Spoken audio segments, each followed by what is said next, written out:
بسم اللہ الرحمن الرحیم۔ السلام علیکم ورحمۃ اللہ وبرکاتہ۔ ناظرین کرم، میری طرف سے تمام مسلمانوں کو وہ جہاں کہیں بھی ہو رمضان المبارک بہت بہت مبارک ہو۔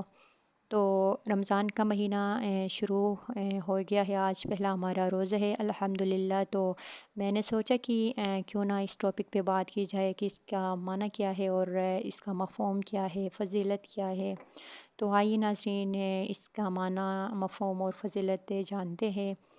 ناظرین کرم، رمضان کا معنی جو ہے بھوک اور پیاس کی شدت یا گرمی کا ہے، اور اس کا دوسرا معنی جو ہے وہ جلا دینا یا مٹا دینا ہے۔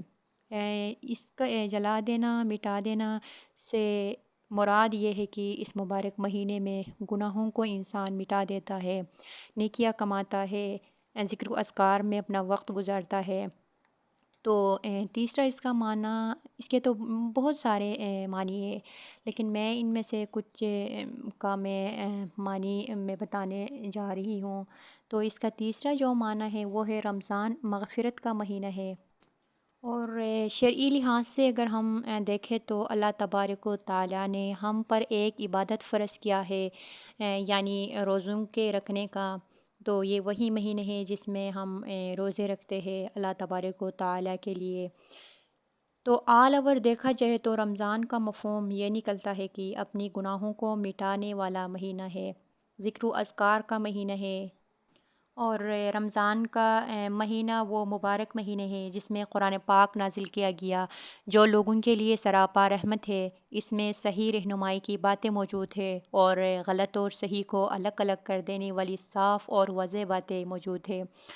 ہر مسلمان کو اس بابرکت مہینے میں نیکی میں برکت ڈالنی چاہیے، یعنی روزہ رکھنا بہت ضروری ہے ہر مسلمان کے لیے۔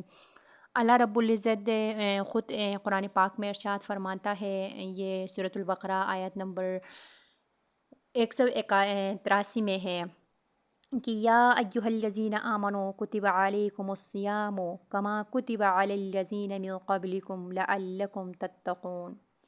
اے ایمان والو، فرض کیا گیا تم پر روزے جیسے فرض کیا گیا تھا تم سے اگلوں پر، تاکہ تم متقی ہو جاؤ۔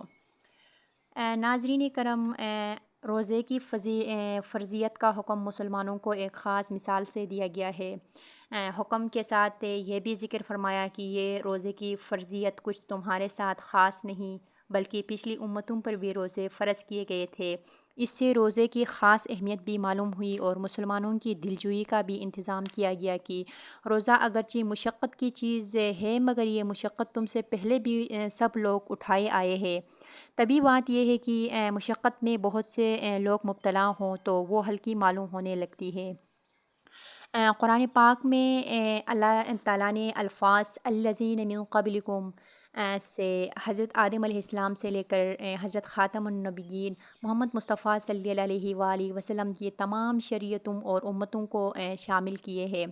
اس سے معلوم ہوا کہ جس طرح نماز کی عبادت سے کوئی شریعت اور کوئی امت خالی نہیں رہی، اسی طرح روزے سے بھی ہر شریعت میں جو ہے فرض رہا ہے۔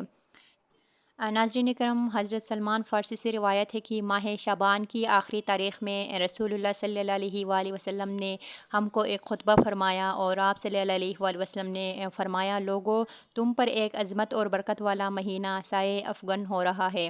اس مبارک مہینے کی ایک رات یعنی شب قدر 1000 مہینوں سے، 1000 راتوں سے بہتر ہے۔ تو ناظرین کرم، روزہ ایک ایسی عبادت ہے کہ جس کے بارے میں سرکار دو عالم کا ارشاد ہے کہ اللہ تبارک و تعالیٰ نے روزے کے بارے میں فرمایا ہے کہ روزہ میرے لیے ہے اور میں ہی اس کا اجر دوں گا۔ ناظرین کرم، جس انسان کے اعضاء حرام کاموں سے نہیں روکتے، جیسے جھوٹ، غیبت، چوری، بددیانتی، غصہ، فسق و فجور، لڑائی جھگڑا یا دوسری اس طرح کی باتوں سے نہیں رکتا، تو میرے خیال سے اس کو کھانا پینا چھوڑنا ضروری نہیں ہے۔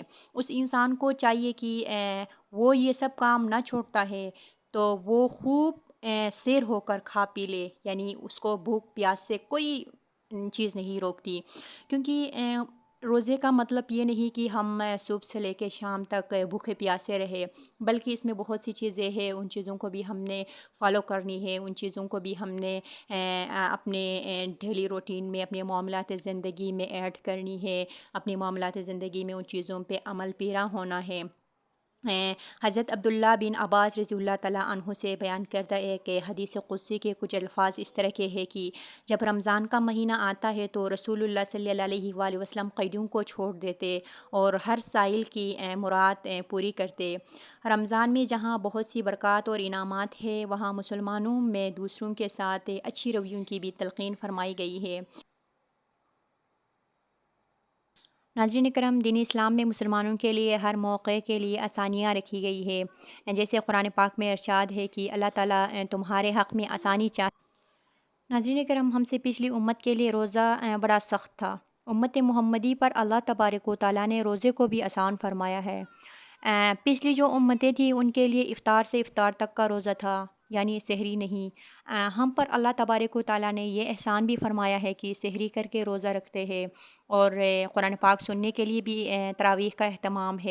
ناظرین اکرم، یہ تو سب جانتے ہیں کہ روزہ مسلمان پر فرض ہے، تو صرف روزہ ہی فرض نہیں بلکہ اس مبارک مہینے میں 5 وقت کی نماز پڑھنا بھی مسلمان کے لیے لازمی ہے۔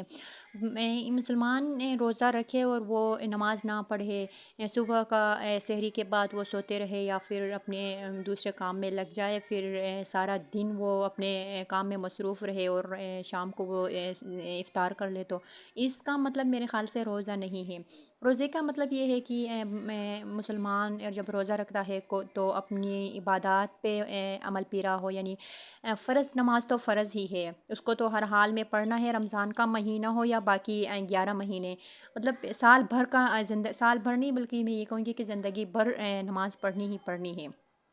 تو رمضان میں کچھ زیادہ پڑھنی ہے، یعنی انسان کو جتنی نیکیاں کمانے کا موقع اس مہینے میں ملتا ہے باقی مہینوں میں نہیں ملتا۔ تو بہت سے ہمارے بھائی بہنیں یا ہمارے بزرگ یا ہمارے چھوٹے جو بھی ہے وہ کہتے ہیں کہ ہم روزہ رکھیں یا نہ رکھیں، ہمارا سال بھر کا روزہ ہے، ہمارے ہاتھ کا روزہ ہے، ہمارے دل کا، آنکھوں کا، یہ اس طرح کی باتیں سننے کو ملتی ہے مسلمانوں کی طرف سے۔ تو میں ان سے یہی کہوں گی کہ نعوذ باللہ، محمد مصطفیٰ صلی اللہ علیہ وآلہ وسلم کا دل کیا ہمارے دل سے کمزور تھا، وہ روزے پہ عمل پیرا ہوتے تھے، وہ روزے کے مقدس مہینے کا احترام کرتے تھے، اور اس مہینے میں دگنا تگنا بلکہ باقی مہینوں کی نسبت زیادہ ہی مطلب اپنی عبادات پہ عمل پیرا ہوتے تھے۔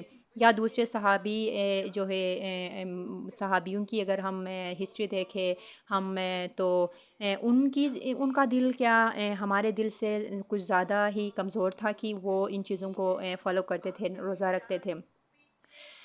یہ کہنا یہاں مناسب میں سمجھوں گی کہ انسان کمزور ہے تو اپنی کمزوری کو مانے کہ میں کمزور ہوں، میں اس چیز کو نہیں کر سکتا، یا میں اس چیز پہ عمل نہیں کرنے کی مجھ میں ہمت نہیں ہے۔ تو یہ بات کسی حد تک ٹھیک ہے کہ انسان کو تو یہ تو احساس ہے کہ ہے تو ہے یہ چیز اسلام میں فرض تو ہے لیکن مجھ سے نہیں ہو رہا، یا مجھے اس کام میں جو ہے میں کمزور ہوں، تو وہ ایک بات ہے۔ لیکن یہ کہنا بالکل بھی مناسب نہیں ہے کہ اسلام میں ایک چیز ہے سارے مسلمانوں کو، بلکہ قرآن ہمارے لیے سراپا رحمت ہے، تو اس سے بھی یہ چیز ظاہر ہے کہ یہ فرض ہے حدیث میں، بلکہ اسلام کی تاریخ سے ہمیں یہ چیز دیکھنے کو ملتی ہے کہ یہ فرض ہے۔ تو ہم یہ نہیں کہہ سکتے ہیں کہ ہمارا دل یہ ہے، ہماری آنکھیں یہ ہے، ہم سال بھر روزے میں ہے، ہمارے جو ہے معاملات زندگی میں یہ چیزیں ہیں، تو کیا سرٹیفکیٹ دیا ہے اللہ تبارک و تعالیٰ نے کہ ہاں آپ نے یہ کام کرنا ہے تو آپ نے روزہ نہیں رکھنا، آپ کے پاس یہ صلاحیت ہے، یعنی آپ کسی کی غیبت نہیں کرتے، کبھی چوری نہیں کیے ہے، کبھی کسی کا مال ہڑپ نہیں کیے ہیں، تو آپ روزہ نہیں رکھ سکتے؟ نہیں بھائی نہیں، یہ بالکل بھی ماننے والی بات نہیں ہے۔ آپ جتنے بھی متقی کیوں نہیں ہوں،